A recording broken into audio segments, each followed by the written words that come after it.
All right, friends, I just want to spend a couple minutes here at the end offering up some thoughts that I've given to teen parents and to youth pastors in the past on, with the specific title, as you see, of when a teen identifies as gay.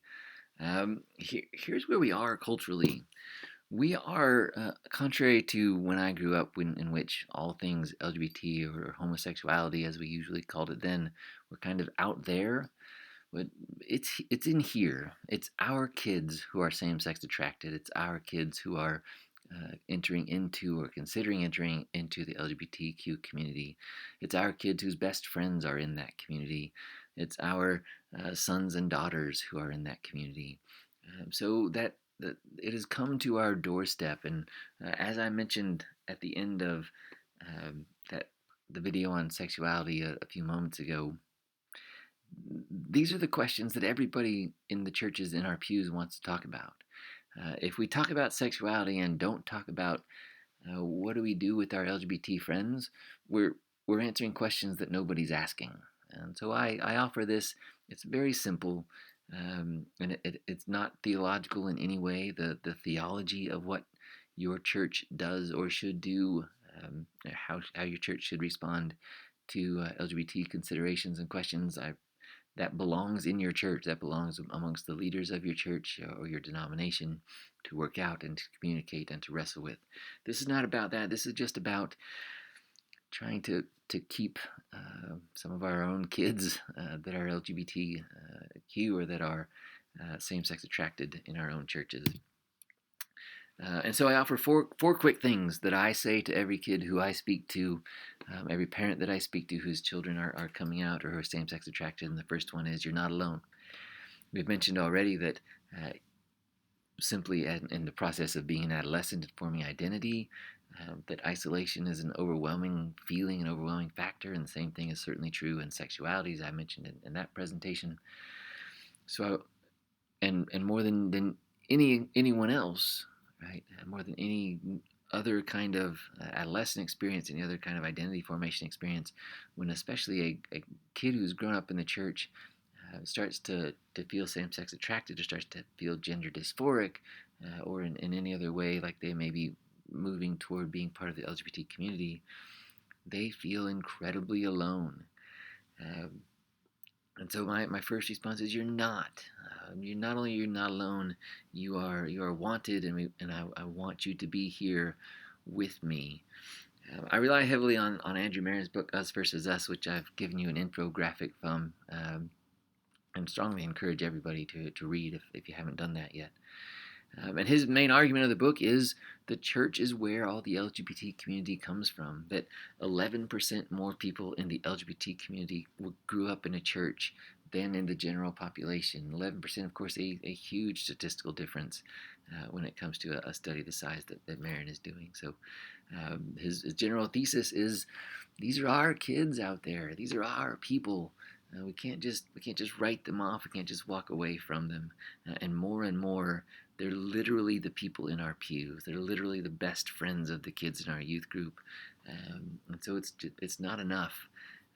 It's not sufficient for the church to pretend that they're not there.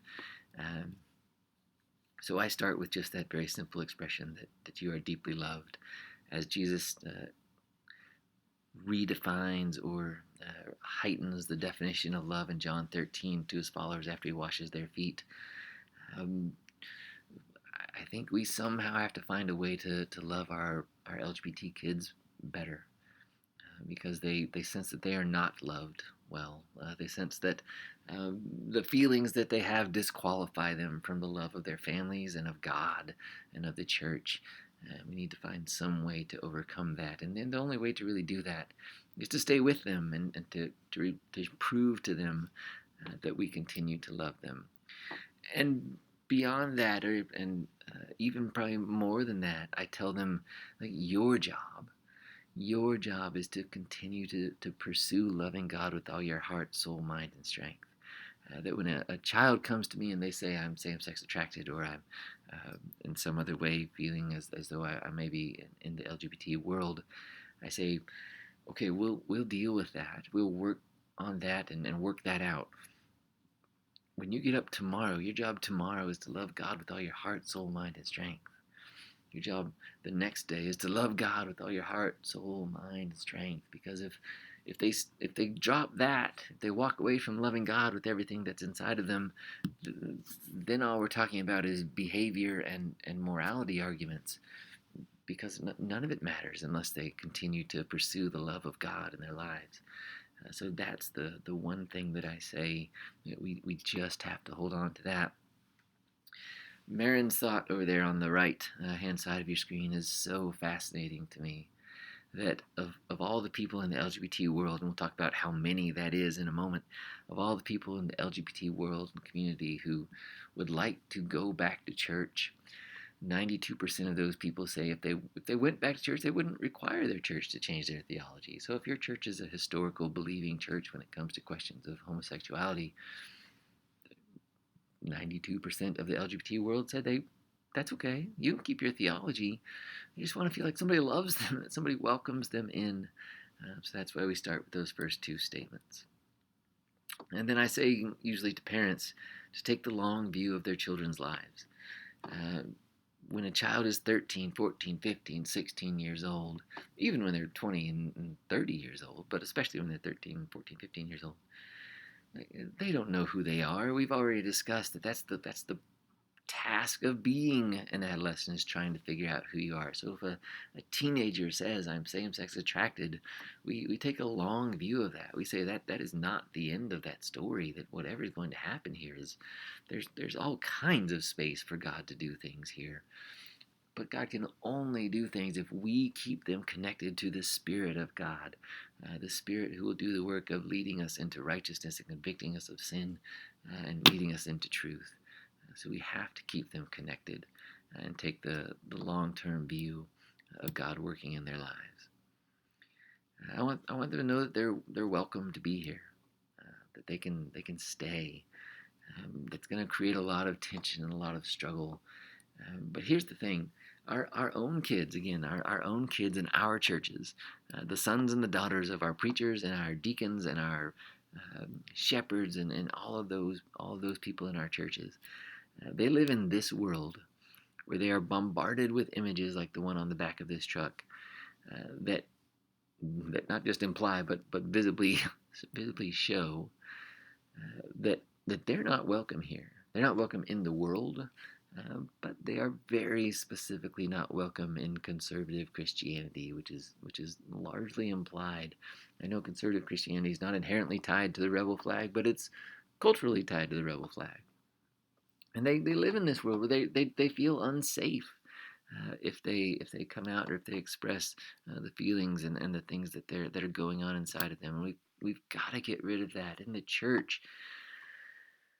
We have to find some way to tell our kids, you can be here. We want you here, because if you're here, then God still has a chance to work with you and on you and in you. I want to draw your attention to the graphic on the right in particular. That if you walk out on the street in the general population of the United States and ask anybody you find that grew up in the church, would you like to go? Would you like to go back? 9% of those people would say that they would enjoy going back to church. If you went into a strictly LGBT community, a strictly LGBT population, asked the same thing. If they grew up in a church, are you interested in going back to a church? 76% say they would. And as we already saw, most of them wouldn't require any change in theology. They just want somebody to make them feel like they're welcome to pursue their faith, to pursue God in that place. In Marin's book, I believe he equates that to 8 million people in the United States. 8 million people in the LGBT community of the United States of America want to go to church. They want to pursue a relationship with God, but they feel like they're not welcome there. And somehow, and it's not easy, and there are no clean solutions to it, but somehow the church has to find a way to say that they can come pursue God together with us. And maybe this will help if we just remind ourselves that inclusion and alignment aren't the same thing. If that we can keep our kids, our own kids, at the very least, we can keep them in our churches even if we don't agree with where they're at, or we don't agree with where it looks like they're going, or even with what they're doing, just like you probably don't agree entirely with all the things that the person who always sits next to you in church believe or say or do. We don't impose that upon them, so we can hopefully somehow find a way to include, at the very least, our own children who are same-sex attracted or LGBT, without making any inferences about total alignment. So we don't have to give up our beliefs. We don't have to give up our theology. Perhaps just a shift in the posture that we have of welcoming our friends and neighbors and our own kids into our communities. Two quick things as I wrap up. One is, this is extraordinarily messy work. There is no pattern for how to do this well. It is only and always going to be a path filled with tension and hard questions and difficult conversations. Um, but it's a worthy path if it keeps even some of our own children, some of our people, connected to God, and allows them to stay connected so that God can keep working in them and the Spirit can keep doing the work that the Spirit does in their lives. And then on the left, that it may feel, if your church somehow tries to work in this tension and live in this tension, it may feel as though you flung open the doors and opened some kind of Pandora's box of all kinds of LGBT considerations and questions and things going on in your church.